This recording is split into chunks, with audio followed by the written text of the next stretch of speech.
Before going into chapter 4, we need to review trig ratios. Here is a right angle triangle with angles theta, the opposite, adjacent, and hypotenuse sides. Sine theta is opposite over hypotenuse. Cos theta is adjacent over hypotenuse, and tan theta is opposite over adjacent. To remember these ratios, we can simply remember SOHCAHTOA. Today I'm going to be focusing on sine and cosine.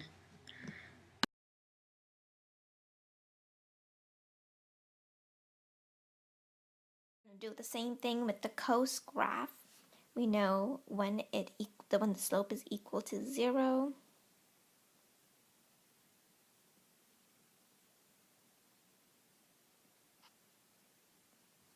Okay, and from negative 2 pi to negative 3 pi over 2, the rate of change is decreasing. So here. And then from negative 3 pi over 2 to negative pi, it's increasing. And from negative pi to negative pi over 2, it is also increasing. From negative pi to 0, pi over 2 to 0, it's decreasing. And from 0 to pi over 2, it's also decreasing. And then from pi over 2 to pi, it's increasing. And pi to 3 pi over 2 is also increasing. And then from 3 pi over 2 to 2 pi, it decreases back again. So then if we connect the dots here, sorry if it's not that great,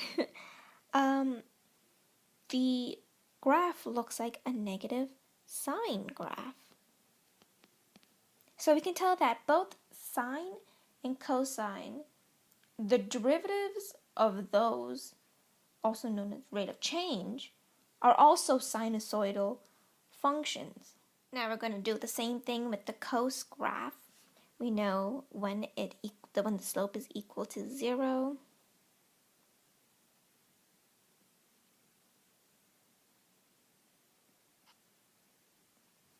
Okay, and from negative 2 pi to negative 3 pi over 2, the rate of change is decreasing.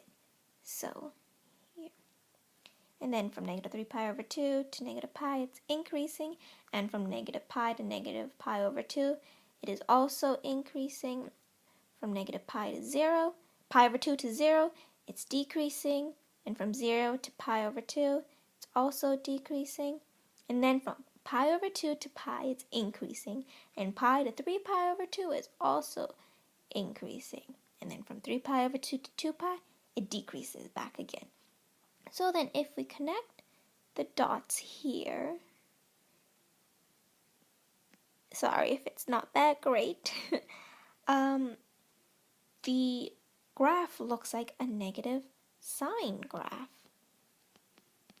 So we can tell that both sine and cosine, the derivatives of those, also known as rate of change, are also sinusoidal functions. So we need to find the slope of the tangent line to the graph of f of x equals 3 sine x at the point where x equals pi over 6. So the first thing we need to do is find the derivative of f of x. So f prime of x is equal to 3 cos x.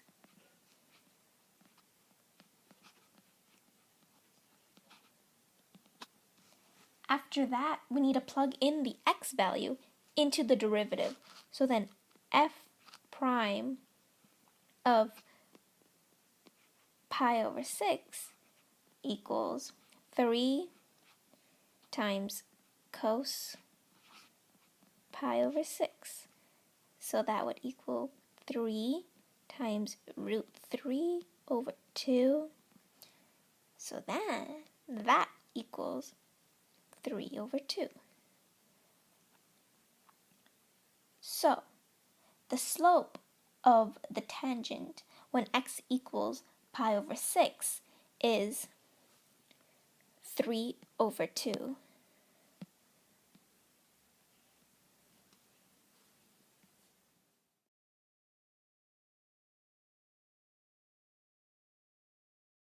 To find the derivative of sine, we can use the first principles that we learned from chapter 1, and we will also need to use the identity sine A plus B equals sine A cos B plus sine B cos A.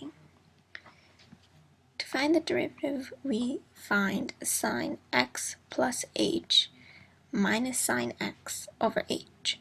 Using that same identity, we can see that limit as h approaches 0, sine x cos h plus cos x sine h minus sine x all over h.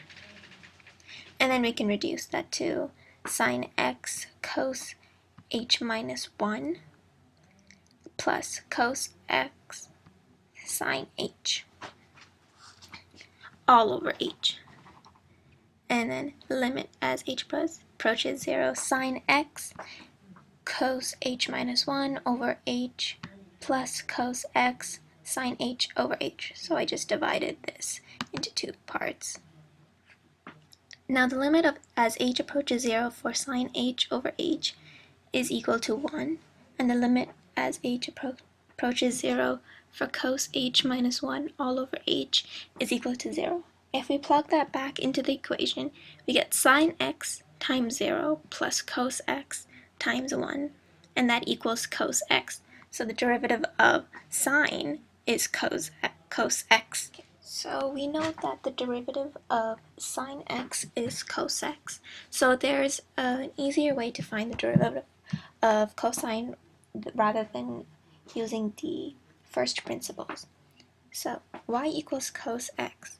And we know using the difference identity that cos x equals sine pi over 2 minus x. So what we can do to find the derivative of this is use the chain rule. So for that, we would have to find the derivative of sine multiplied by the bracket, and then we would have to find the derivative of the bracket inside. So the derivative of sine is cos pi over 2 minus x, and then the derivative of the bracket is negative 1. So the derivative of sine x times negative 1, which equals negative sine x. So the derivative of cosine is negative sine x. Okay, so we're going to find the derivative of these two functions. Now for this function, we know that 3 is a constant, so we leave that there. And then the derivative of sine x is cos x. And then we just expand that, so it's 3 cos x. It's as simple as that. And now for this one, we would do the same thing. Y prime equals negative 5, which is a constant. And the derivative of cos x is negative sine x. And then we just expand this. Negative times negative is a positive. So the answer is 5 sine x.